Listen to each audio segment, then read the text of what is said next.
A retaliation attack against the Afghan insurgents who killed 3 Kiwi soldiers isn't being ruled out. That may include the SAS.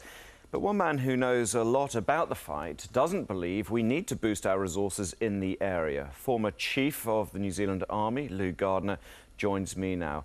Good morning, Lou. Thanks very much for your time this morning.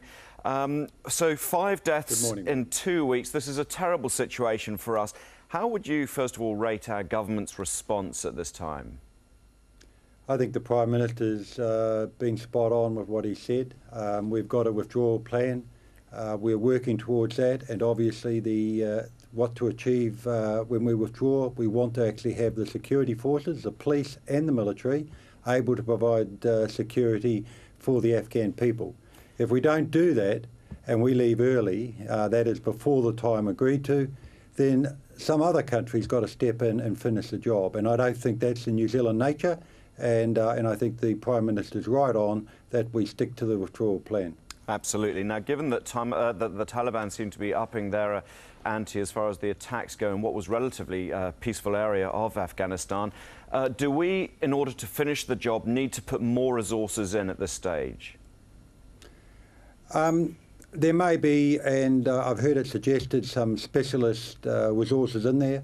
But there is a lot of resources in the theatre that we could use. There was a lot of special forces from other countries that we could use for specialist advice.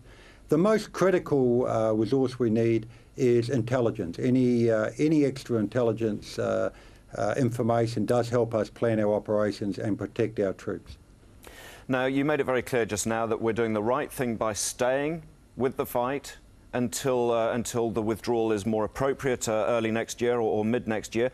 People here, of course, are very divided about this. It's a very emotive issue. We've lost another 3 Kiwis over there. Do people fully understand why we're there, do you think? I think there is initially it was quite clear we went in there because of Al-Qaeda training camps and the government allowing them to operate and not doing anything about it. Al-Qaeda's been cleared out, and now in the process we've been trying to train their police and their military to provide the security that will ensure that the gains that have been made in Afghanistan, and let me tell you, there have been huge gains, and that they're protected. But after 10 years, by the time we leave, I think we've done our bit, and same with our coalition partners, to build up those security apparatus in Afghanistan, and if they want the new freedoms they have obtained through that, then they will fight themselves and provide the security to do that. But we have a job to finish, and I think we should get on and finish it and then come home.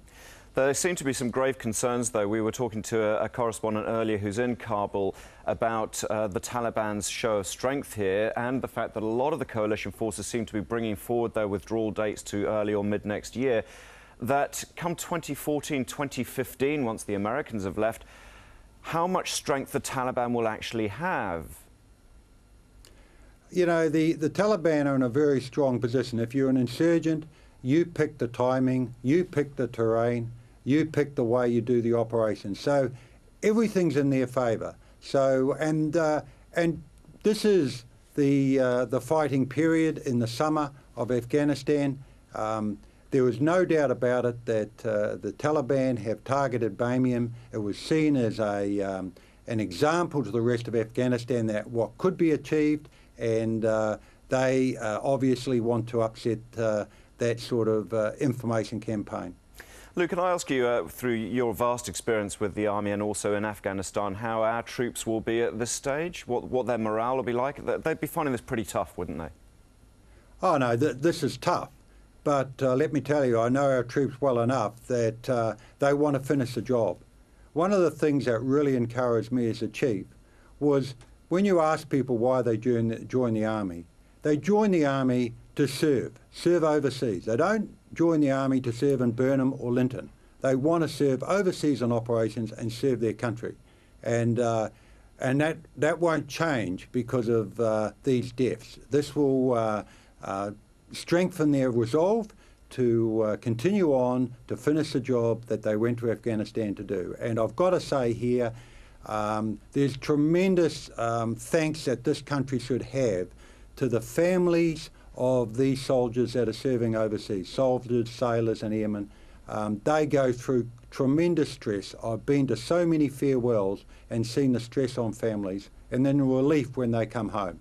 And we owe these, the families, friends and extended families, tremendous thanks because these soldiers are doing what their country has asked them to do.